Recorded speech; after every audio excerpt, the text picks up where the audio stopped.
And this tit-for-tat tariff cycle between the U.S. and China feels like déjà vu, considering what we witnessed 6-7 years ago.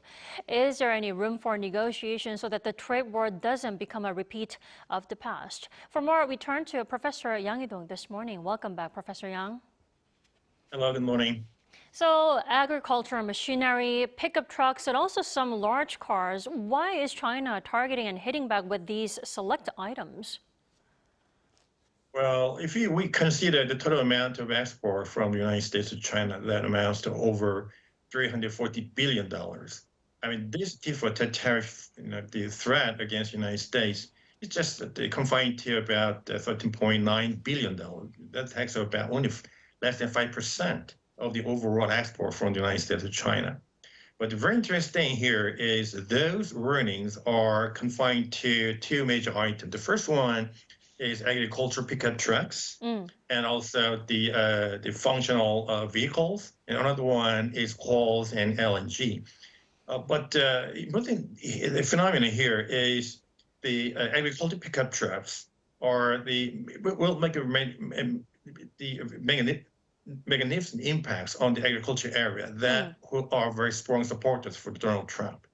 And the functional equipment includes Tesla, of Elon Musk, who is working for a very critical role for the Donald Trump. And another, target items, coals and LNG, the oil refining the companies are also very strong supporters for Donald Trump.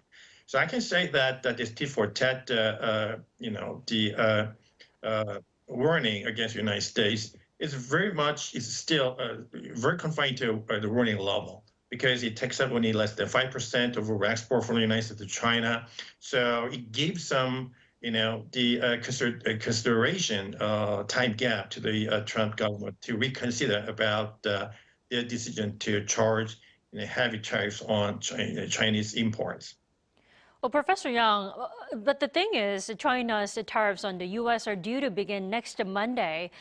Why wait until the 10th? I mean, is this some sort of a strategic move? Well, I can tell at the moment, because the Chinese government is also concerned about signing two major companies, PVH and Illumina, as one of the two major untrustworthy companies list. If those two companies, the PVH is a fashion company including Calvin Klein and Tommy Hilfiger, and Illumina is one of very promising biotech companies. If Chinese government appoint those two companies as untrustworthy companies, they can export to China. So that means Chinese government may need to have some more time to, make a final decision about that plan. And besides, they want to negotiate with the American government, because immediately after the Donald Trump's government decision to charge a large, tariff on Chinese import, the Chinese government also declared that they want to recover their trade agreement with the Trump, the first government. So they, if you take a look at about that old agreement between the Trump government and China, the Chinese government declared to import more than $20 billion of the American items, etc.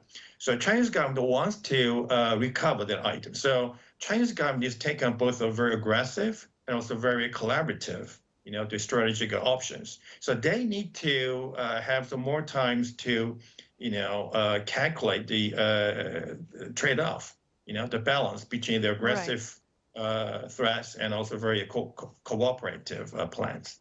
Well, we are waiting for a phone call between Trump and Xi to happen. Now, if they do, talk on the phone, what kind of deals do you think Trump and Xi will try to make, and what kind of deals will actually satisfy both of them? Well, I do believe that they'll recover their phone calls, because after, the Donald Trump's re-election, they already had phone conversations on January 17th.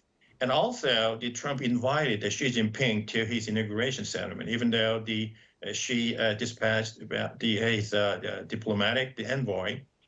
So I do believe that they have very close personal relationship with each other.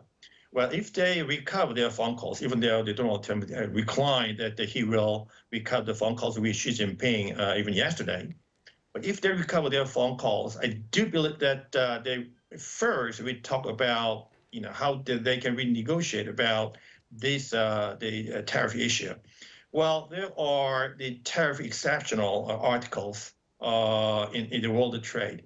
In other words, if the American government judges that those import items are very critical for their core competencies, and if there are no alternative items to help their manufacturing companies, they can give exceptions on the tax rate, tariff rate. So first of all, they will talk about whether the Chinese government can benefit from this tariff exceptional article. And secondly, they need to talk more about the Panama Canal. Panama Canal contains a lot of very complicated international political issues.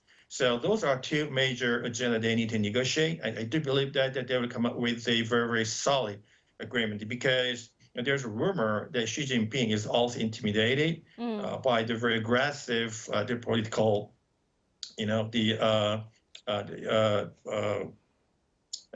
opponents. So for these, and there are many economic and political reasons. I do believe that those two, literally come up with some very, very solid agreement in the very near future. Well, Professor Yang, before I let you go, it'll be inevitable for South Korea to see the harm once the tariffs do come into effect fully.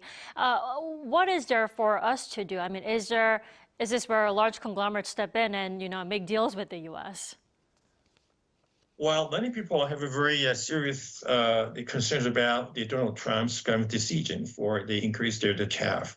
Well, when it comes to our export, there is some professional report that our export will decline over $13 billion, particularly on the automobiles and the semiconductors. And the most serious concern is on the I think automobiles and home electronics. For example, the Hyundai Motors and Kia, both companies will suffer about more than $2 billion of the profit loss, respectively. And LG Electronics, they depend on United States market for the 25% of their overall export. So what are their countermeasures? First of all, they may have to reduce the export from their Mexican factories. Instead, they need to increase their manufacturing facilities in the United States. And when it comes to the memory semiconductors, our Korean companies have prepared well this issue since the first, the Donald Trump government. So, the Korean semiconductors, they have reduced their manufacturing in Chinese factories. Instead, they increase their manufacturing, lines in the Korean de facto lines. So I do believe the Korean companies will get adapted very effective and very fast to this very, very concerning issues from the Trump government. Right, maybe the survival of the fittest. Professor Yang, thank you so much for your insight and your time this morning. You have a wonderful day. Thank you. Thank you. Have a good day.